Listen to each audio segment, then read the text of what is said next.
अब यहाँ पर हमारे पास प्रोग्राम आ गया फॉर लूप का कि यहाँ पर उसने हमें क्या कि नंबर प्रिंट करो 1 से लेकर 5 तक यूजिंग फॉर लूप। तो सबसे पहले हमारे प्रोग्राम के अंदर जो लाइब्रेरीज हैं वो हमारी आ जाएगी hash include studio dot H, ठीक है, और दूसरी library hash include conio dot H, ठीक है। उसके बाद फिर हमारे पास वॉइड में और अंदर वॉइड आ जाएगा, इसका मतलब है ये प्रोग्राम कोई वैल्यू रिटर्न नहीं कर रहा, ठीक है। और यहाँ पर जो है सबसे पहले हम यहाँ पर क्या करेंगे, हम यहाँ पर अपना वेरिएबल डिक्लेयर कर लेंगे, ठीक है। हमने यहाँ पर वेरिएबल डिक्लेयर किया, ठीक है, इंट जे, ठीक है। और यहाँ पर जो है आगे हमारे पास फॉर लूप का सिंटैक्स क्या था, पीछे फॉर लूप के अंदर अगर मैंने आपको बताया है वो जो पहला वैल्यू थी उसकी इनिशियलाइजेशन होती है। इनिशियलाइजेशन का मतलब होता है किसी भी वेरिएबल को वैल्यू असाइन करना, यानी किसी भी वेरिएबल को वैल्यू देना। और डिक्लेरेशन का मतलब क्या होता है, वेरिएबल डिक्लेयर करना, यानी वेरिएबल को नाम देना और उसकी डेटा टाइप देना, उसको कहते हैं वेरिएबल डिक्लेरेशन। वेरिएबल इनिशियलाइजेशन क्या होती है, किसी भी वेरिएबल को वैल्यू देना, ठीक है, वैल्यू असाइन करना यानी वैल्यू देना। जिस तरह ए वेरिएबल है उसको वैल्यू 5 दे दो, इसका मतलब है वेरिएबल जो है असाइन हो गया, वेरिएबल को वैल्यू असाइन होगी, ठीक है। यहाँ पर इनिशियलाइजेशन कहते हैं इसको, कि किसी भी वेरिएबल को कोई भी वैल्यू असाइन करने को क्या कहते हैं, इनिशियलाइजेशन। और डिक्लेरेशन क्या कहते हैं, कि वेरिएबल का नाम देना और उसके साथ डेटा टाइप देना, ये होती है डिक्लेरेशन, ठीक है। तो मैं यहाँ पर कमेंट लिख देता हूँ, ठीक है, साइड पे। ये वैसे आप प्रोग्राम में लिखना नहीं है, ये आपके समझाने के लिए मैं यहाँ पर लिख रहा हूँ। दिस इज योर डिक्लेरेशन, ठीक है। और अगर हम लेट सपोज इसी वेरिएबल को अगर हम यहाँ पर वैल्यू असाइन करेंगे, ठीक है, यहाँ पर जिस तरह j is equal to 1 value assign कर दी, ये आपकी क्या होगी, ये आपकी होगी इनिशियलाइजेशन, ठीक है। जब भी आपको पेपर में सवाल आए कि वेरिएबल डिक्लेरेशन और इनिशियलाइजेशन में क्या फर्क है, डिक्लेरेशन मतलब कि किसी भी वेरिएबल को नाम देना और उसकी डेटा टाइप साथ देना, उसको कहते हैं डिक्लेरेशन। इनिशियलाइजेशन क्या होती है, जो वेरिएबल आपने डिक्लेयर किया, ठीक है। इनिशियलाइजेशन आपकी ये होती है जो वेरिएबल आपने डिक्लेयर किया उस वेरिएबल को क्या करना, वैल्यू असाइन करना, यानी जो वेरिएबल आपने डिक्लेयर किया उस वेरिएबल को वैल्यू असाइन करने को हम क्या कहते हैं, इनिशियलाइजेशन, ठीक है। तो उम्मीद है इस चीज का आपको कॉन्सेप्ट समझ आया होगा, ठीक है। अब हम आते हैं यहाँ पर अपने प्रोग्राम की तरफ, ठीक है।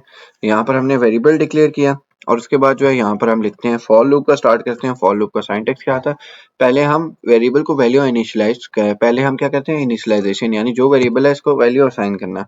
यहाँ पर लेट्स सपोज हमने जे को वैल्यू दे दी 1, क्योंकि उसने कहा था 1 से लेकर 5 तक नंबर प्रिंट करने हैं, तो जे को इसीलिए हमने 1 वैल्यू दी, सेमीकोलन आया। फिर उसके बाद दूसरी चीज हमारे पास क्या होती थी, टेस्ट कंडीशन। टेस्ट कंडीशन हमारे पास क्या होती है, हमने कहा था कि अगर 5 तक प्रिंट करानी है तो हम क्या लिखेंगे, j less than is equal to 5, ठीक है। तो सवाल आपका यहाँ पर भी हो सकता है कि हमने j लेस देन 5 क्यों नहीं लिखा, उसका मैं आपको वजह बताता हूँ, हमने j लेस देन 5 क्यों नहीं लिखा, ठीक है। j लेस देन 5 हमने इसलिए नहीं लिखा क्योंकि लूप की वैल्यू जब j की वैल्यू 5 होती, वो इस कंडीशन पे आता 5 लेस देन 5 करता, तो 5 5 से छोटा नहीं है, कंडीशन फॉल्स हो जाती, इसीलिए 5 प्रिंट ना होता। तो इसीलिए less than is equal to 5 लिखा, कि 5 लेस देन और इक्वल टू है 5 के, बिल्कुल 5 इक्वल टू है 5 के, तो इस केस में कंडीशन सेटिस्फाई होती है, ठीक है। और यहाँ पर तीसरी चीज हमारे पास क्या आती है टेस्ट कंडीशन के बाद, इंक्रीमेंट डिक्रीमेंट। तो यहाँ पर हमने क्या करना है, वैल्यू बढ़ानी है। इंक्रीमेंट का मतलब क्या होता है, प्लस प्लस, ठीक है। तो यहाँ पर अब आपका फॉर लूप का सिंटैक्स कंप्लीट हो गया, यानी ये this is basically your variable initialisation. यहाँ पर वेरिएबल को वैल्यू असाइन की जो हमने यहाँ पर ऊपर डिक्लेयर किया, ये जे। और यहाँ पर जो है आपने क्या किया कि टेस्ट कंडीशन लिखी, कि यहाँ पर भी लिखा था कि जे की वैल्यू 1 से 5 तक प्रिंट होनी चाहिए, तो J less than is equal to 5 लिखा, और ये जे प्लस प्लस आपने यहाँ पर लिख दिया। अब जे प्लस प्लस का मतलब क्या है, यहाँ पर जब एक बार लूप एग्जीक्यूट होगा तो उसके बाद क्या होगा, वैल्यू जो है आगे ऐड होगी, फिर उसके बाद दूसरी बार लूप एग्जीक्यूट होगा, फिर वैल्यू ऐड होगी। यानी जे प्लस प्लस आम अल्फाज में देखें तो जे प्लस प्लस आपका बराबर होता है किसके, जे प्लस प्लस को बेसिकली आप कहते हैं J is equal to J plus 1, ठीक है। J is equal to J plus 1 मतलब क्या, जे इज इक्वल टू, अभी जे की वैल्यू क्या है 1, ठीक है। 1 प्लस 1, ठीक है, यानी j की वैल्यू अभी 1 है। जब एक बार लूप एग्जीक्यूट होगा फिर उसके बाद इंक्रीमेंट पे आएगा, इस कंडीशन पे आता है। इस कंडीशन पे आके उसने क्या किया, यहाँ पर j एक वैल्यू और प्लस की, तो ये j plus 1 1 plus 1 is equal to किसके बराबर होता है, 2 के। तो ये j प्लस प्लस का मतलब है, ठीक है। और दरमियान में आपकी ब्लॉक ऑफ स्टेटमेंट आती है। अब ब्लॉक ऑफ स्टेटमेंट आपकी क्या है, ये बुक में आपकी ब्रैकेट नहीं लिखी फॉर लूप के आगे, पर मैं लिख लेता हूँ, लिख लें तो बेहतर होता है, ठीक है। और यहाँ पर आप प्रिंट एफ का यूज करते हैं जिस वैल्यू को आपने प्रिंट कराना है। ब्लॉक ऑफ स्टेटमेंट में आपकी वही चीज आती है जिस वैल्यू को आपने प्रिंट कराना होता है। और यहाँ पर आप बैक स्लैश एन का यूज करेंगे, ठीक है। बैक स्लैश एन का आप क्यों यूज करेंगे, ठीक है। बैक स्लैश एन का आप इसलिए यूज करेंगे कि जो भी आप स्टेटमेंट प्रिंट कराएंगे उसको नेक्स्ट लाइन में भेजने के लिए, ठीक है। और यहाँ पर हम एक स्ट्रिंग का टेक्स्ट लिख रहे हैं, j इज इक्वल टू, अब यहाँ पर हमारे पास क्या होगा, ठीक है, %d का हम यूज करेंगे। %d क्यों, इंटीजर वैल्यू को रीड और प्रिंट कराने के लिए हम %d यूज करते हैं। आपने पीछे भी मैंने आपको पढ़ाया था, %d is basically your format specifier in C language. You can print any number without a format specifier. So we are using here %d to read or print integer type value, ठीक है। यानी integer type value को read और print कराने के लिए हम %d का यूज करते हैं, ठीक है। तो यहाँ पर हमारे पास डेटा टाइप इंटीजर है, इसलिए हमने यहाँ पर फॉर्मेट स्पेसिफायर %d हमने यहाँ पर यूज किया, ठीक है। और यहाँ पर जो है हमारे पास आगे क्या आ गया, किस वेरिएबल की वैल्यू को हमने प्रिंट कराना है उसको आगे हमने लिख दिया, ठीक है। हमारा स्ट्रिंग टेक्स्ट यही जो वेरिएबल हमारा हमेशा जो है स्ट्रिंग के बगैर आता है, यानी जब भी आपने वेरिएबल की वैल्यू को प्रिंट कराना है वो आपका इन्वर्टेड कॉमास के अंदर नहीं आएगा। अगर इन्वर्टेड कॉमास में लिखेंगे तो वो आपका नॉर्मल टेक्स्ट डिक्लेयर होगा, ठीक है। यानी लेट्स सपोज अगर आप लिखते हैं प्रिंट, मैं आपको समझा दूं, अगर आप वेरिएबल जिस तरह आपने जे प्रिंट किया है आप इसको लिख देते हैं प्रिंट जे, ठीक है, यूं करके आप लिख देते हैं, तो ये लेट सपोज आप यूं करके लिख देते हैं, तो ये आपका आउटपुट आपको क्या मिलेगी, इसकी आउटपुट आपको मिलेगी जे, क्योंकि जो भी चीज आपके इन्वर्टेड कॉमास में होती है वो आपका नॉर्मल टेक्स्ट आपका डिक्लेयर होती है, ठीक है। और जब आपने किसी वेरिएबल की वैल्यू को प्रिंट कराना है लेट सपोज, तो आप क्या करते हैं उसको इन्वर्टेड कॉमास के बगैर लिखते हैं, तो यहाँ पर क्या होता है वो वेरिएबल कंसीडर होता है। अगर आप उसको इन्वर्टेड कॉमास में लिखते हैं तो स्ट्रिंग कंसीडर होगा, ठीक है। तो वेरिएबल की वैल्यू को हमेशा जब भी प्रिंट करना होना हो इन्वर्टेड कॉमास के बगैर लिखेंगे, जिस तरह यहाँ पर इन्वर्टेड कॉमास के बगैर लिखा, तो ये जो वेरिएबल की वैल्यू होगी उसको आउटपुट करा के आपको दिखाएगा, ठीक है।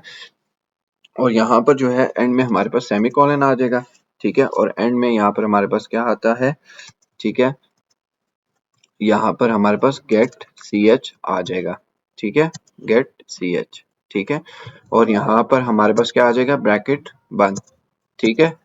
और यहाँ पर हमारे पास अब आउटपुट आ जाएगी हमारी क्या, अब ये दरअसल अब हमारी आउटपुट पे जो है ये प्रोग्राम हमारा स्टार्ट होता है मेन, ठीक है। बेसिकली आपको पेपर्स में भी ये कंडीशन लिखी होती है और आपको ज्यादातर कहते हैं कि आप इस प्रोग्राम की आउटपुट लिखें, तो आउटपुट इसकी क्या होगी।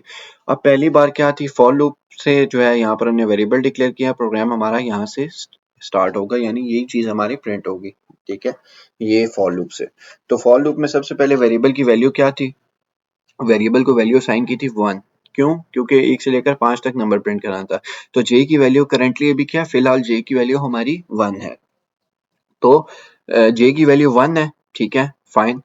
तो j की value less than is equal to 5 है, बिल्कुल j की वैल्यू लेस देन है 5 से, यानी दोनों में से एक कंडीशन सेटिस्फाई होनी चाहिए, तो आपकी कंडीशन ट्रू होगी और ये आपका प्रिंट हो जाएगा, ठीक है। जब भी आपकी कंडीशन फॉल्स हुई तो फॉर लूप आपका टर्मिनेट हो जाएगा, इवन लूप आपका तब टर्मिनेट होता है जब आपकी कंडीशन फॉल्स हो जाए, ठीक है। तो यहाँ पर अगर 5 से ऊपर वैल्यू हुई तो आपका लूप ऑटोमेटिकली टर्मिनेट हो जाएगा। तो j की वैल्यू यहाँ पर क्या थी, 1 थी, जो उसको असाइन हुई हुई थी, और 1 5 से छोटा है, बिल्कुल 1 5 से छोटा है, तो ये यहाँ पर क्या करेगा, वो यहाँ पर प्रिंट करा देगा कि j इज इक्वल टू, सबसे पहले आपका नॉर्मल टेक्स्ट प्रिंट होगा j इज इक्वल टू, ठीक है, j की वैल्यू क्या है 1, ठीक है। फिर उसके बाद जो है अभी लूप खत्म नहीं होगा, जब एक बार लूप ने प्रिंट करा लिया वो फिर क्या करेगा, वो फिर नेक्स्ट टाइम जब लूप ने जो है कंडीशन को दोबारा चेक करना हो तो वो क्या होगा, पहली बार लूप ने क्या किया, j की वैल्यू 1 थी जो हमने पहले से दी हुई थी, उसने अपने आप को कंडीशन से कंपेयर किया, कंडीशन सेटिस्फाई हुई और उसने प्रिंट करा दिया। हमेशा कंडीशन सेटिस्फाई होने के बाद प्रिंट स्टेटमेंट पे आपकी जाता है, ठीक है। तो अब j की वैल्यू 1 यहाँ पर प्रिंट होगी, ठीक है।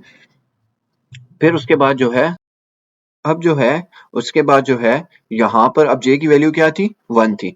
अब यहाँ पर जो है वो इस कंडीशन पर जाएगा, यानी जब एक बार j की वैल्यू प्रिंट हो जाए वो उसके बाद किस कंडीशन पे जाते हैं, इंक्रीमेंट या डिक्रीमेंट वाली। यहाँ पर इंक्रीमेंट वाली यूज हुई है क्योंकि j की वैल्यू हमने 1 से 5 तक प्रिंट करानी थी, यानी वैल्यू बढ़ानी थी। जब हमने घटानी हो तब हम डिक्रीमेंट का यूज करते हैं। Decrement is minus minus, increment is plus plus. j की वैल्यू अभी 1 है, ठीक है, ठीक है, j की वैल्यू अभी क्या है 1।